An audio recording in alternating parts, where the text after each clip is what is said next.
میں کوئی نہ کوئی وعد و نصیحت ملتی رہے گی۔ تو آئیے میں سورہ نجم کی چند آیات تلاوت کی ہیں، تو اس کے اندر اللہ ذو جلالہ والاکرام نے اپنے پیارے پیغمبر علیہ السلام کے بارے میں ارشاد فرمایا کہ جب آپ صلی اللہ علیہ وسلم معراج کی رات گئے تھے، اس کا تذکرہ ہے کہ آپ صلی اللہ علیہ وسلم کہاں تک گئے، تو یہاں فرمایا کہ عند سدرۃ المنتہی، سدرۃ المنتہی کے قریب گئے، وہیں اللہ کریم کے ساتھ ہم کلامی ہوئی، نمازیں ملی، اور ساتھ کیا فرمایا انتہا جنت المأویٰ، سدرۃ المنتہی کے ساتھ ہی جنت ہے۔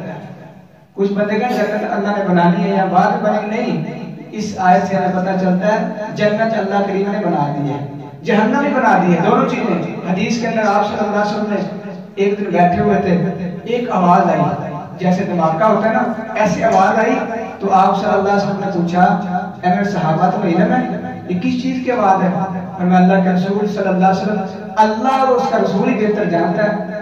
تو آپ نے فرمایا کہ یہ یعنی 70 سال ہے یہ پتھر اللہ نے پھینکا تھا اب گرا ہے، یعنی پتہ چلا جہنم بھی اللہ نے بنا دی ہے، جنت بھی، دونوں چیزیں اللہ کریم نے تیار کر دی ہیں۔ تو یہاں فرمایا کہ جنت سدرۃ المنتہی کے قریب ہے، اور اس کی زمین کیا ہے؟ 7واں آسمان، یہ زمین ہے جنت کی، اور اس کی انتہا جو چھت ہے یہ اللہ کا عرش ہے، یعنی جنت اللہ کے قریب ہے۔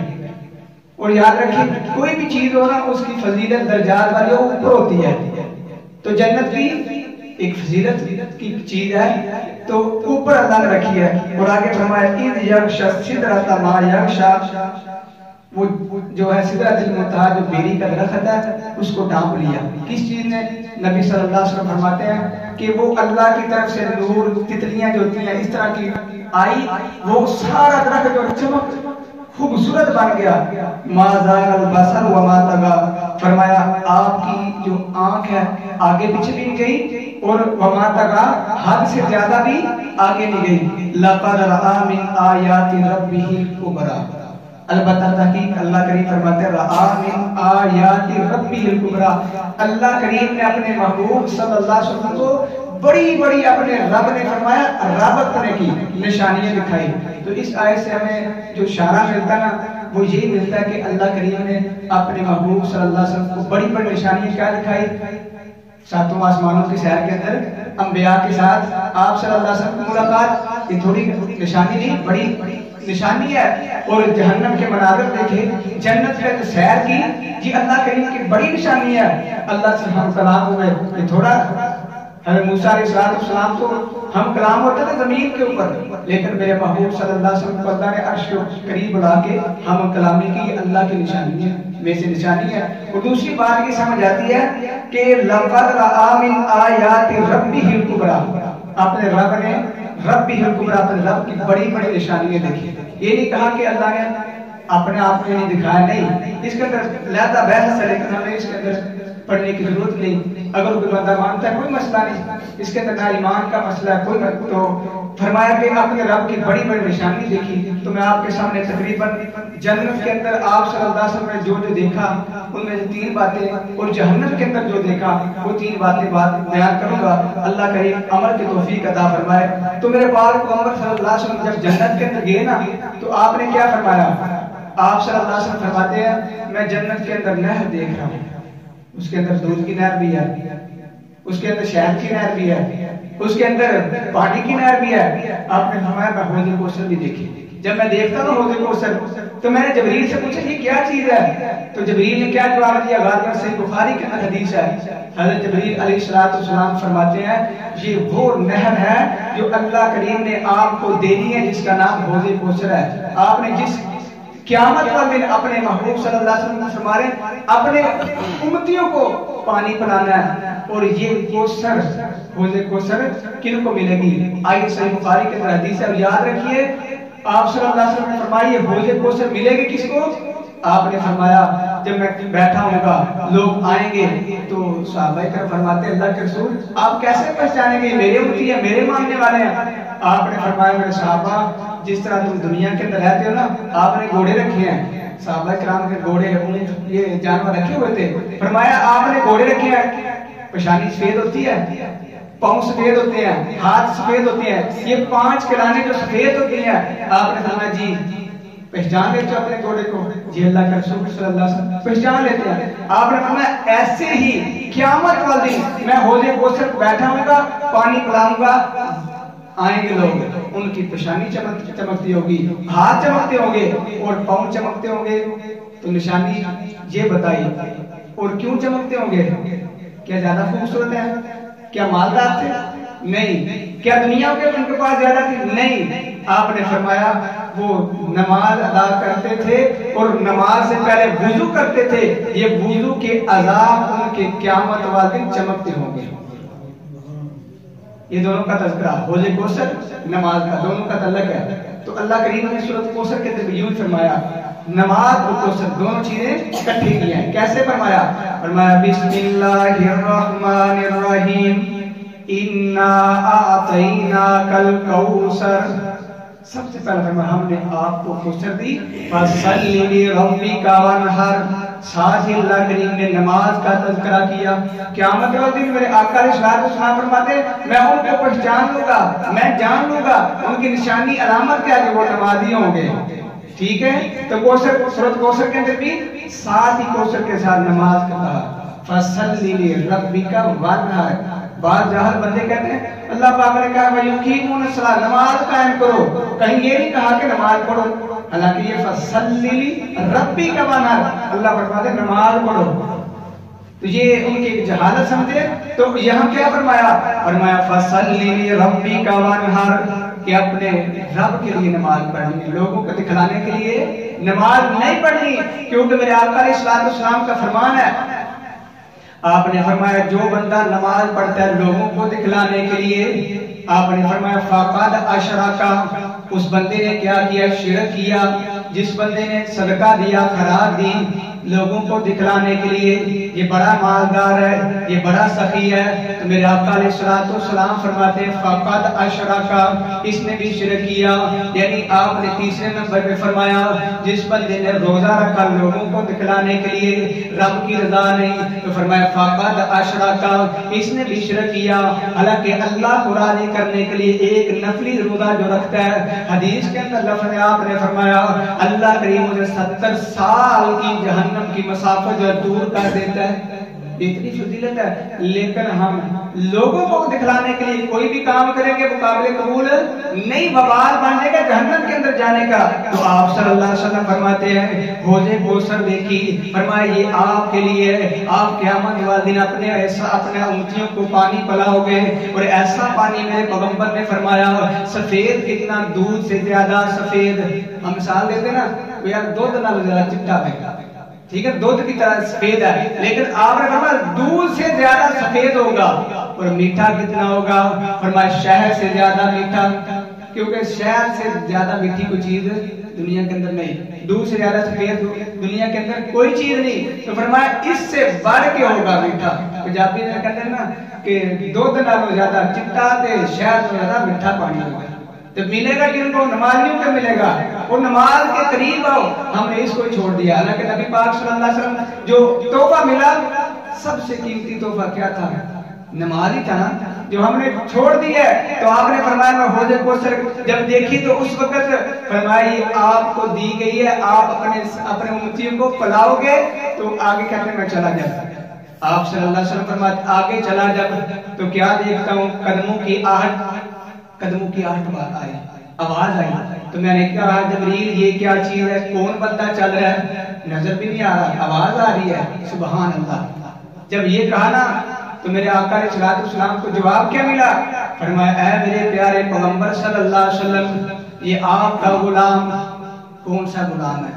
ہم تو رنگ کے اوپر آ جاتے نا، یہ رنگ اس کا ایسے ہے، کوئی رشتہ دیکھنے جائے نا کوئی رنگ بڑا کالا ہے. حالانکہ نبی پاک صلی اللہ علیہ وسلم کا فرمان کیا ہے؟ آپ نے فرمایا اسلام دیکھو. ہم اسلام نہیں دیکھتے. کیا بندہ نے بچہ نمازی ہے؟ بیٹی کا رشتہ لینے کے لیے دیکھنے کے لیے گیا ہے. مالدار ہونا چاہیے، باہر کے ملک ہونا چاہیے، فلاں ملک ہونا چاہیے. حالانکہ نبی پاک صلی اللہ علیہ وسلم نے فرمایا اسلام دیکھا جائے کیا واقعی نمازی ہے. کیونکہ سب سے پہلے نماز دیکھنی چاہیے. اگر نمازی نہیں تو میں ان کو یہی مشورہ دوں گا اس کے ساتھ نکاح نہ کرے. کیونکہ جو اللہ کا حق ادا نہیں کر سکتا بیوی کا حق کیسے ادا کرے؟ حضرت عمر رضی اللہ تعالیٰ عنہ اگر کسی خلیفہ کو بناتے تو آپ رضی اللہ تعالیٰ عنہ دیکھتے نا اس کے اندر کوتاہی ہے نماز کی، تو وہ کہتے جو اللہ کا حق نہیں ادا کرتا میں عمر اسے کوئی عہدہ نہیں دوں گا، ہم عہدے دیتے ان کو ہے جس کے پاس اخلاص جو ہے وہ بھی نہیں آنے گا، یہ مالدار پڑا یہ پارٹی چلا لے گا، لیکن قربان جب عمر رضی اللہ تعالیٰ عنہ کی غیرت کے اوپر تو آپ کہتے ہیں نہیں نہیں جو اللہ کے حق ادا نہیں کرتا وہ لوگوں کے حق کیسے ادا کرے گا؟ تو یہاں فرمایا بلال چل رہے ہیں، کون چل رہے ہیں؟ بلال چل رہے ہیں، چلتے کہاں ہیں؟ زمین کے اوپر، قدموں کی آل کہاں آ رہی ہے؟ جنت کے اندر۔ وجہ کیا ہے؟ اللہ اکبر، ان کا عقیدہ تھا، ان کا ایمان تھا، ایمان اور عقیدے کی بدولت اللہ کریم ان کو اتنی عظمت دی ہے۔ تو جب میرے پاک کو عمر واپس آئے صلی اللہ علیہ وسلم تو آ کے کیا کہتے ہیں؟ اے بلال میں جنت کے اندر چل رہا، تیرے قدموں کی آہٹ کی آواز آئی، اے بلال تو کون سا عمل کرتا ہے؟ غالباً صحیح بخاری کے اندر حدیث ہے، جب یہ پوچھا نا حضرت بلال رضی اللہ تعالیٰ کا جواب سنیے، اللہ کے رسول صلی اللہ علیہ وسلم جی کوئی اتنا بڑا عمل تو نہیں، لیکن یہ ہے کہ جب میں وضو کرتا ہوں نا تو میں 2 رکعتیں تحیۃ الوضو جو ہے نا وہ پڑھ لیتا ہوں، تو یہ اللہ کو ادا اتنی پسند آئی، چلتے زمین کے اوپر ہے، قدموں کی آہٹ جنت کے اندر آ رہی ہے۔ ہم سمجھیں نفلی، یاد رکھیے فرض ہے تو وہ واجب ہے کرنا ہی کرنا ہے، لیکن جو ہم نفل ادا کریں گے نا وہ اللہ کو بڑے محبوب ہے۔ اب دنیا کے اعتبار سے دیکھیں نا، کوئی آپ مزدور لے کر آئے نا تو کیا کہتے ہیں 8 سے 4 بجے تک آپ نے کام کرانا ہے، اگر وہ آدھا گھنٹہ بھی زیادہ لگا دینا تو مالک بڑا ہی خوش ہو جاتا ہے۔ تو اسی طرح جب ہم فرض نماز ادا کر رہے ہیں ساتھ تھوڑا سا نفلی بھی کریں نا تو اللہ کریم بڑے راضی ہوتے ہیں۔ اللہ اکبر۔ تو بلال رضی اللہ تعالیٰ فرماتے تحیۃ الوضو میں ادا کرتا ہوں تو اللہ تعالیٰ کو یہ پسند ہے۔ تو پتا چلا جب بھی وضو کریں تو کیا کرنا ہے؟ مسجد میں آئے تحیۃ الوضو کے 2 نفل ادا کر لیں، یہ تحیۃ المسجد 2 رکعت ادا کر لیں۔ تو آگے آپ صلی اللہ علیہ وسلم کیا فرماتے ہیں؟ فرمایا پھر میں آگے چلا، کیا دیکھتا ہوں؟ ایک بڑا خوبصورت محل ہے۔ میں نے کہا اے جبریل یہ کس کا محل ہے؟ بڑا خوبصورت ہے۔ جواب کیا ملتا ہے؟ یہ قریشی کا ہے۔ تو آپ صلی اللہ علیہ وسلم فرماتے ہیں انا قریش، میں بھی تو قریشی ہوں، میرا ہو سکتا ہے، یعنی اتنا خوبصورت محل دیکھا نا جب، تو آپ نے فرمایا انا قریش، میں بھی قریشی ہوں۔ فرمایا نہیں یہ کسی نبی کا نہیں۔ پھر کہا نبی کو نہیں، نبی کا بھی نہیں۔ کہا یہ کس کا ہے؟ فرمایا آپ کے غلام کا ہے۔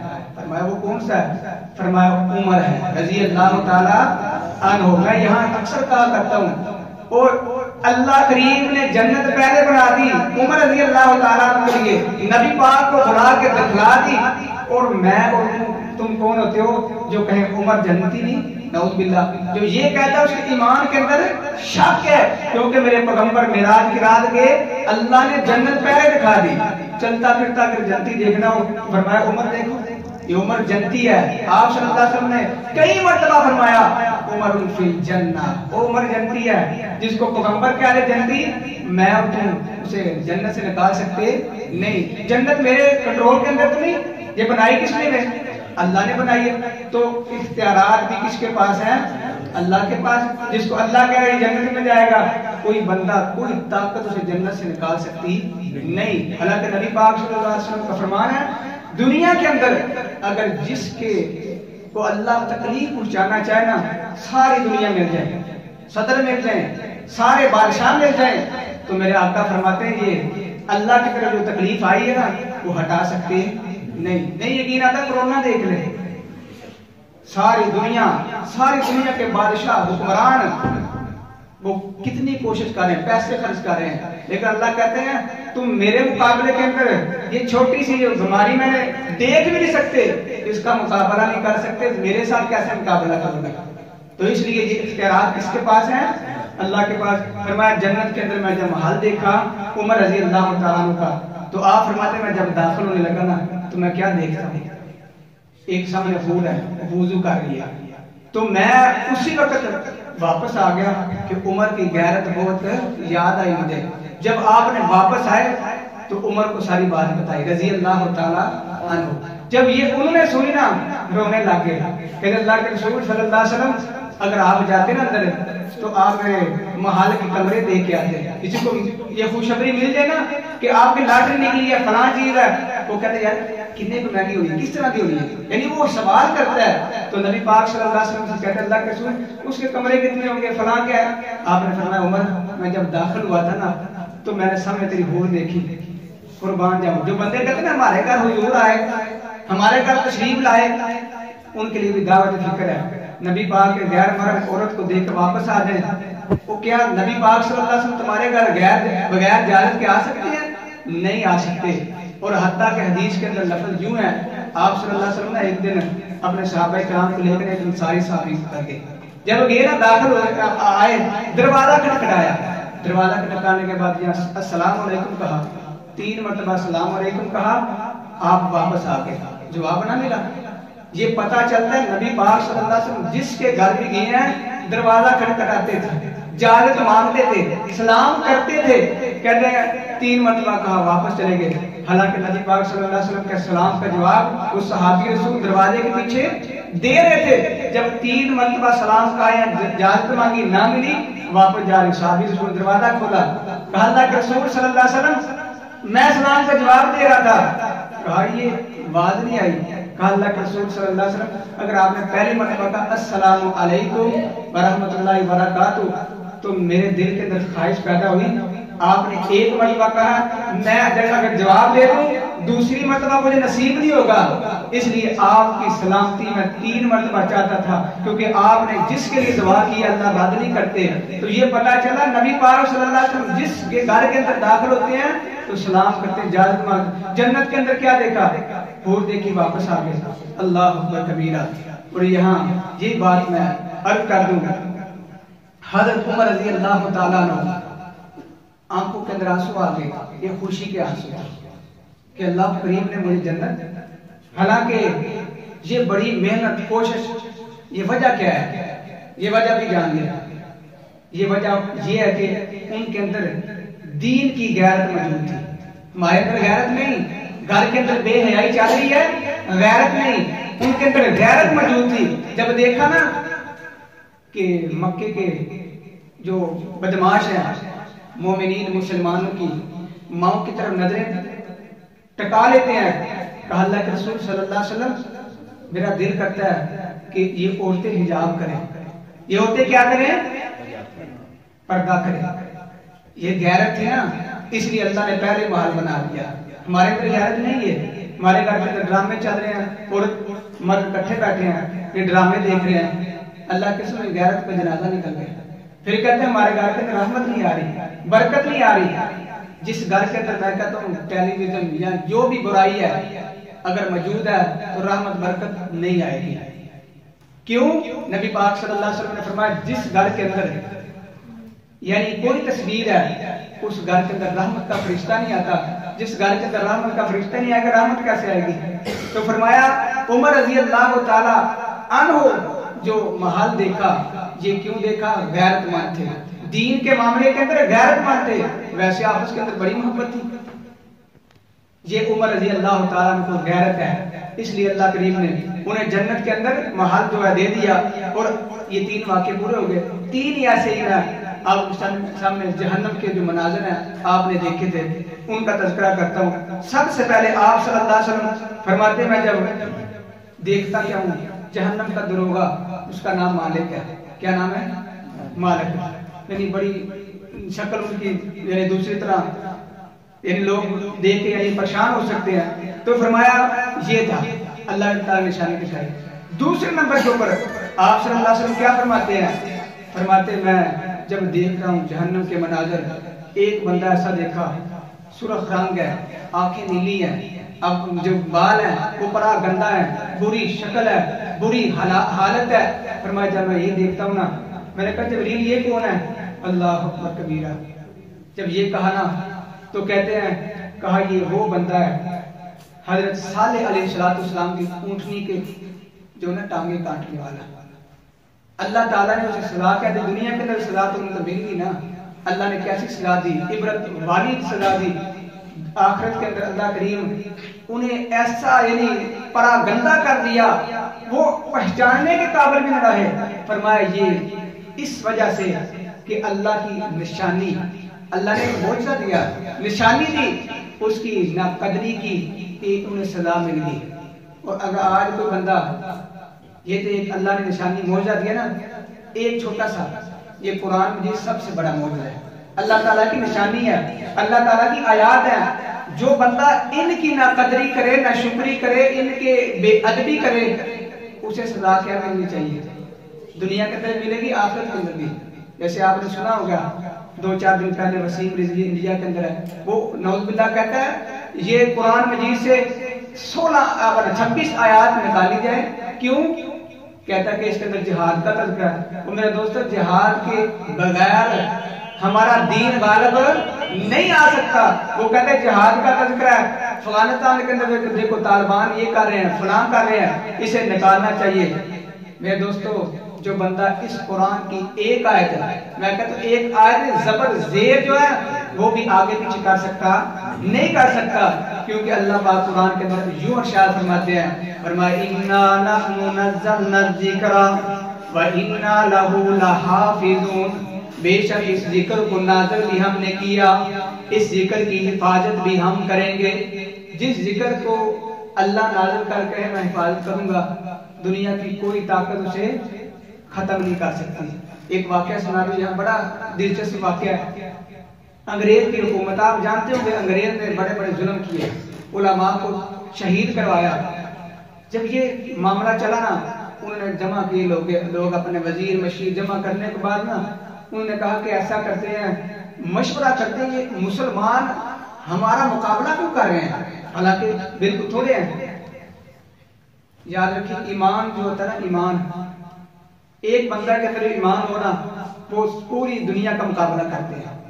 ابراہیم علیہ السلام کو دیکھو نا، ایمان تھا، حکمران کے سامنے ڈٹ گئے، والدین کے سامنے ڈٹ گئے، قوم قبیلے والوں کے سامنے ڈٹ گئے، ان کے اندر ایمان تھا۔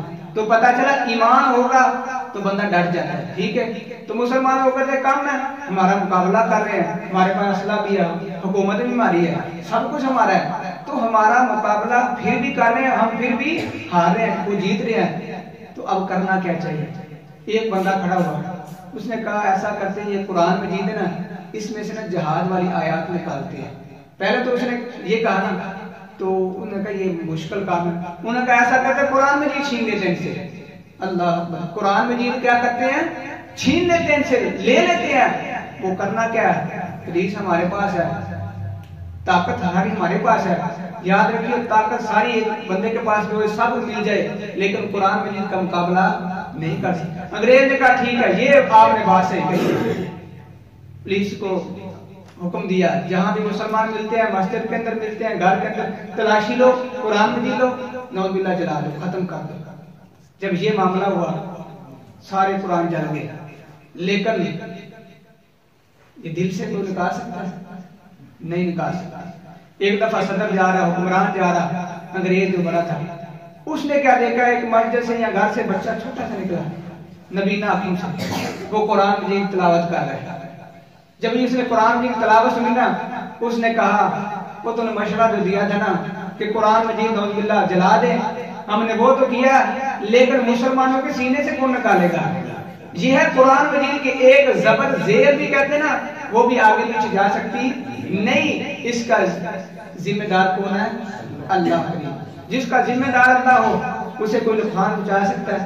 نہیں پہنچا سکتا۔ نہیں یقین آتا، مکے سے مدینہ نبی پاک صلی اللہ علیہ وسلم گئے نا، جب انہوں نے سارے گھر کا ارد گرد کھڑے ہیں، کہتے ہیں محمد صلی اللہ علیہ وسلم جانے کو دینا، ہم نے اس کے اوپر حملہ کرنا ہے، پوری پلاننگ کے ذریعے کہ ہم حملہ کریں گے، دیے دیں گے، جان چھوٹ جائے۔ ہم کہے کہ ہم نے کون مارا، سارے مل کے مارا، تو ایسا کریں گے۔ لیکن میرے پیغمبر علیہ السلام کی حفاظت اللہ نے کرنی تھی۔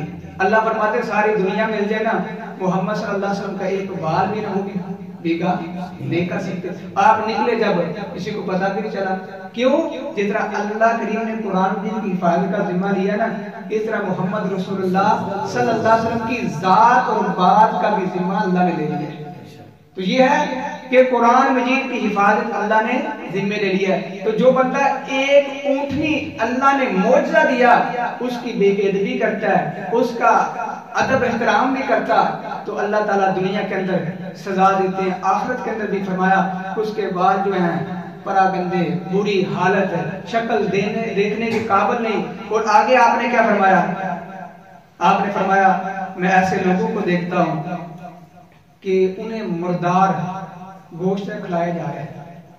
میں نے پوچھا اے جبریل یہ کون بندے ہیں جو مردار گوشت کھا رہے ہیں؟ دل تو کسی کا نہیں کرتا کھانا، لیکن زبردستی ہے، وہاں مجبور ہیں. کیونکہ جہنم کے اندر پانی ملے گا نا، بندے کہے گا پانی پیاس لگی ہے، کھولتا وہ پانی وہ بھی پی لیں گے، مجبوری ہے. تو مردار گوشت کھلایا جائے. فرمایا یہ کون بد نصیب ہے؟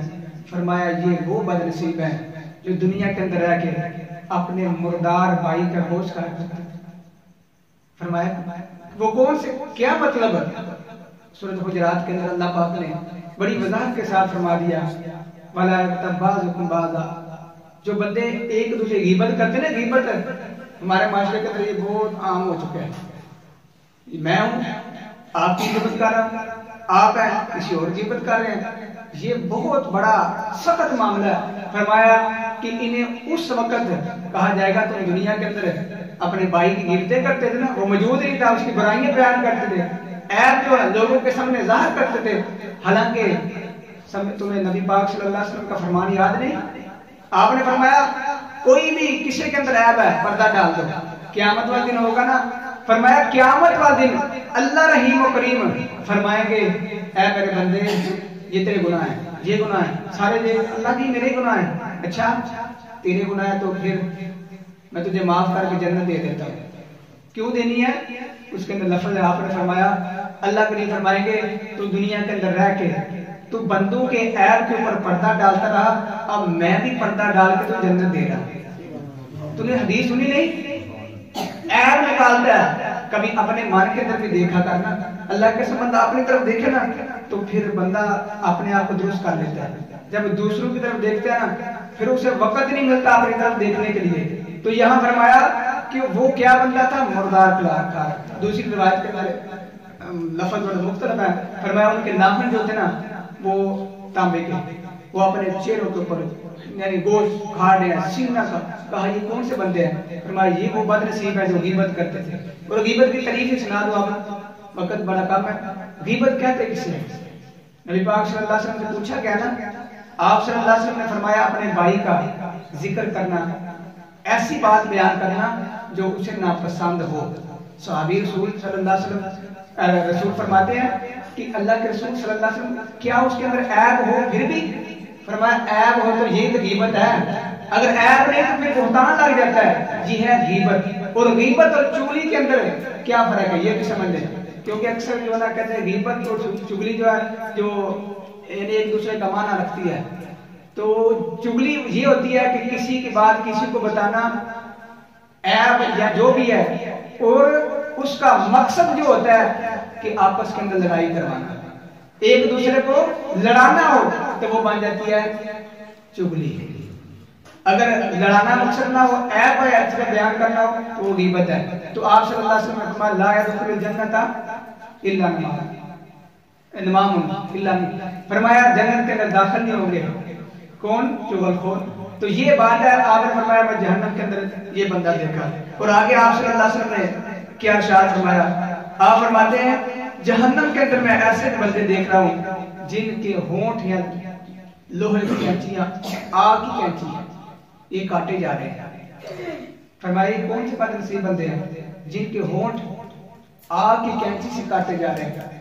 تو آپ صلی اللہ علیہ وسلم کو جواب کیا ملا؟ آپ نے فرمایا کہ جبریل کہتے ہیں یہ آپ کی امت کو بد نصیب کو تباہ ہیں. اللہ اکبر. یہ علم لوگوں کو پہنچانا بڑا ایک عظیم کام ہے، لیکن علم لوگوں کو پہنچاتے رہے لیکن خود عمل نہیں کرتے تھے. آج ہمارے معاشرے کے اندر یہی ہے، ہم اپنے آپ کو مفتی سمجھتے ہیں، لوگوں کو بڑی صلاح کے لیے یہ کر لے یہ کر لے یہ کر لے دعوت دیتے ہیں، لیکن اپنے گھر باری آتی نا یار مجبوری ہے کیا کریں.